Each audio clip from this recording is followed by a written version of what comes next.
শ্রীচরণ প্রণাম।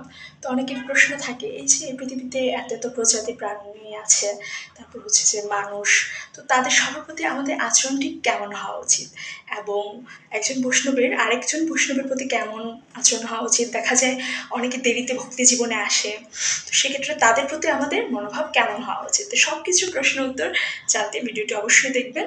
তো এই যে সদাচার এবং সাধনা, এখানে আমি হচ্ছে যে পেলাম এই টপিক নিয়ে হচ্ছে অনেক গুরুত্বপূর্ণ তথ্য।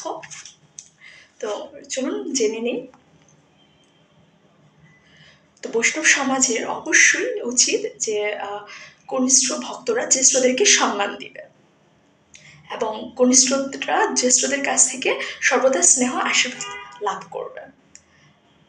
এবং এখানে এটা বলা হয় যে যদি কোনো ভক্ত আগে দীক্ষা পেয়েছেন, অবশ্যই তাকে জ্যেষ্ঠ বলে বিবেচনা করতে হবে।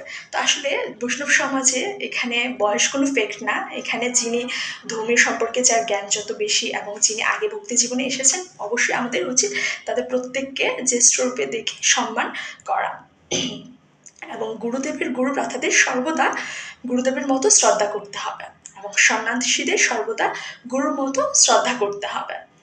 এবং বৈষ্ণব সমাজের সবচেয়ে মূল বা হচ্ছে যে বলা হয় না সব কিছুরই একটা মানে কে বা হচ্ছে যে একদম একটা বিষয়বস্তু থাকে যেটা হওয়া উচিত। তো বৈষ্ণব সমাজের সবচেয়ে বেশি যেটা আমাদের মেনে চলা উচিত সেটা হচ্ছে বিনীত হওয়া। যিনি যত বিনীত হবেন মানে তিনি তত হচ্ছে উন্নত স্তরে যেতে পারবেন। আর উল্টাও বলা যায় যিনি যত উন্নত তিনি তত বিনত। কারণ আমরা জানি যে ফলবান বৃক্ষ কেমন থাকে, উনি হচ্ছে নত থাকেন। তাছাড়া আর কি করা উচিত, যে যেমন অনেক সময় দেখা যায় যে জ্যৈষ্ঠ বৈষ্ণবেরা কনিষ্ঠ বৈষ্ণবদের বিনয়বশত শ্রদ্ধা করেন।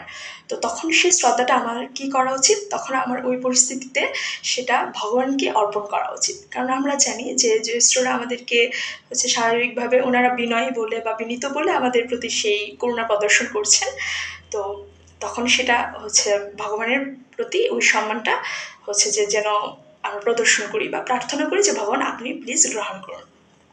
কখনো হচ্ছে সেই সম্মান পেয়ে মানে জ্যেষ্ঠ ভক্তদের সাথে আমাদের কোনো ধরনের খারাপ আচরণ করা উচিত নয়। এবং একটা বিষয় যেটা আমাদের মনে রাখা উচিত যে আমাদের তৃণাপেক্ষা দিন এবং হচ্ছে ভিক্ষ অপেক্ষা সহিষ্ণু হতে হবে।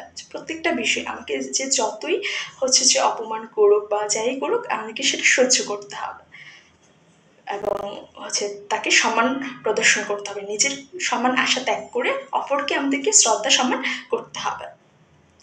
যদি দেখা যায় জ্যেষ্ঠ বৈষ্ণবদের মধ্যে মতবিরোধ যদি হয়, কোনো ধরনের পক্ষ অবলম্বন করা উচিত নয়, তখন হচ্ছে নিরপেক্ষ থাকতে হবে। কারণ অনেক সময় দেখা যায় সেটা বৈষ্ণবদের হচ্ছে একটা লীলা থাকে। আর হচ্ছে যে এই জড়জগতে যত প্রাণী বা যারাই আছে সবার প্রতি হচ্ছে সম্মান শ্রদ্ধা প্রদর্শন করতে হবে। সে হচ্ছে যে মানুষ হোক বা যে কোনো হচ্ছে স্তরের প্রাণী হোক। অবশ্যই লাইক কমেন্ট শেয়ার করবেন। হরে কৃষ্ণ, প্রণাম।